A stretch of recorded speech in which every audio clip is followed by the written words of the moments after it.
Hello student, PKS physics classes में आपका welcome है, स्वागत है। आज का जो टॉपिक है product of vector, vector product का ये या प्रोडक्ट ऑफ वेक्टर।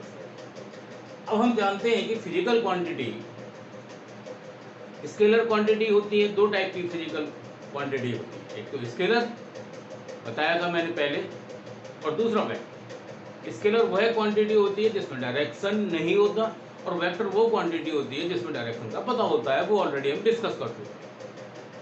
अब यहाँ पे हम प्रोडक्ट करने जा रहे हैं। जब प्रोडक्ट करने जा रहे हैं तो दैट मीन अगर एक क्वांटिटी प्रोडक्ट करते समय स्केलर हो और दूसरी क्वांटिटी वेक्टर हो, एक क्वांटिटी स्केलर हो दूसरी क्वांटिटी वेक्टर हो, तो उसका रिजल्ट उसका रिजल्ट जो आएगा वो वेक्टर आएगा। उसके रिजल्ट के रूप में जो क्वांटिटी होगी वो कौन सी होगी? वेक्टर क्वांटिटी होगी। देखिए इसका एग्जांपल मान लीजिए मेरे पास यहां पर ये देखिए एफ रिजल्ट है, F is equal to m. ये यहां पर कौन सी क्वांटिटी है? M scalar. ये एक्स, ये कौन सी क्वांटिटी है? वेक्टर। इसका मैंने ये किया तो ये कौन सी क्वांटिटी आ गई? वेक्टर।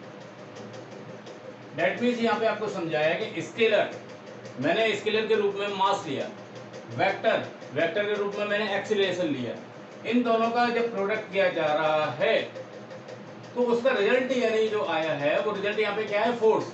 तो वो रिजल्ट जो है वो वेक्टर के फॉर्म में आ गया। एक ये।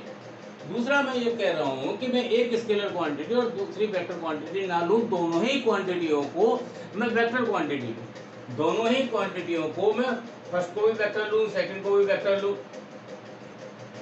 अब यहाँ पर यह है कि अगर मैं दोनों क्वांटिटियों को वेक्टर लेता हूँ और उसका रिजल्ट या रिजल्टेंट वेक्टर स्केलर के रूप में प्राप्त होता है, स्केलर का मतलब मैग्नीट्यूड आता है रिजल्ट यानी प्रोडक्ट करने के बाद, तो हम उसको स्केलर प्रोडक्ट कहते हैं।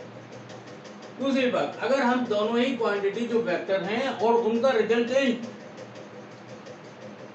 प्राप्त होता है हमें वेक्टर, तो हम उसको क्रॉस प्रोडक्ट या वेक्टर प्रोडक्ट कहते हैं। यही तरीके हो सकते हैं। स्केलर के साथ वेक्टर ले लो, अगर स्केलर के साथ वेक्टर लेते हैं और वेक्टर आएगा, ये रहा यहाँ पे वेक्टर, एक ही है। दूसरे क्या है कि अगर हम प्रोडक्ट कर रहे हैं वेक्टर क्वांटिटी लेते हैं, अगर वेक्टर क्वांटिटी लेने पे रिजल्टेंट अगर स्केलर बनता है, दैट मींस वैल्यू आती है, मैग्नीट्यूड आता है उनका प्रोडक्ट करने को, तो उसको हम स्केलर प्रोडक्ट या हम डॉट प्रोडक्ट कहते हैं। अगर वेक्टर क्वांटिटी का मल्टीपल करने के बाद या प्रोडक्ट करने के बाद वो वेक्टर की फॉर्म में प्राप्त होता है, तो हम उसको वेक्टर प्रोडक्ट या फिर क्रॉस प्रोडक्ट कहते हैं। अब देखिए हम वेक्टर लिया है, पहली क्वांटिटी वेक्टर है, दूसरी क्वांटिटी वेक्टर है, मैग्नीट्यूड आए, दैट मींस वैल्यू आए, स्केलर पहला वेक्टर दूसरा वेक्टर, अगर उसका रिजल्ट यानी वेक्टर आए तो उसको हम कहेंगे क्रॉस प्रोडक्ट। ऑलरेडी बता चुका हूं। अब हम यहाँ पे बात कर रहा हूं मैं डॉट प्रोडक्ट की। डॉट प्रोडक्ट क्या है? It is defined as product of magnitude. अगर मेरे पास दो वेक्टर है, मान लीजिए ए बी वेक्टर है, तो उनका मैग्नीट्यूड यानी क्या होगा? A B with cosine angle between A and B. यानी अब यहाँ पे क्या हो गया? ए डॉट बी यानी vector, that mean magnitude of vector A B, और साथ में यहाँ पे क्या है? एंगल कौन सा? कोसाइन की फॉर्म में। कहां से शुरू होगा? It is start from A to B, A से बी की तरफ स्टार्ट होगा। इसका एग्जांपल क्या है? जैसे यहाँ पर देखिए मैंने वेक्टर लिया, वेक्टर यानी क्वांटिटी कौन सी है? फोर्स। वेक्टर मैंने दूसरी क्वांटिटी ली, क्या है? डिस्प्लेसमेंट। इन दोनों का डॉट प्रोडक्ट किया। जब डॉट प्रोडक्ट किया तो इसके रिजल्ट के रूप में क्या आया? स्केलर। इसके रिजल्ट के रूप में क्या आया? स्केलर। तो हम उसे क्या कहेंगे? मैंने पहले ही कहा था कि अगर दो वेक्टर क्वांटिटियों का प्रोडक्ट करने के बाद रिजल्ट के रूप में स्केलर प्राप्त होता है, तो यहाँ पे हम फोर्स और डिस्प्लेसमेंट दोनों ही वेक्टर क्वांटिटी हैं, इनका प्रोडक्ट करने के बाद हमें यानी वर्क प्राप्त हो रहा है। ये वर्क जो है वो स्केलर क्वांटिटी है, इसलिए ये प्रोडक्ट जो कहलाएगा वो स्केलर प्रोडक्ट या डॉट प्रोडक्ट कहलाएगा।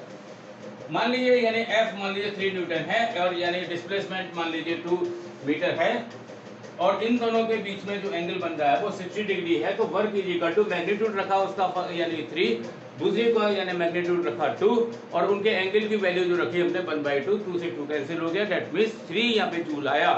3 जूल क्या है? 3 जूल एक वैल्यू है, दैट मीन्स ओनली मैग्नीट्यूड है, और जब मैग्नीट्यूड है तो वो स्केलर है। इसका मतलब इनका प्रोडक्ट करने के बाद स्केलर आया है, तो work, what is work? Work is a scalar. Okay, thank you, आपको अच्छे से समझ में आ गया होगा। फिर भी कोई प्रॉब्लम हो तो मेरे को कॉल कर सकते हैं, कमेंट कर सकते हैं, व्हाट्सअप कर सकते हैं। मेरे चैनल PKS फिजिक्स क्लासेस को लाइक, सब्सक्राइब एंड शेयर करिएगा। Thank you for today class.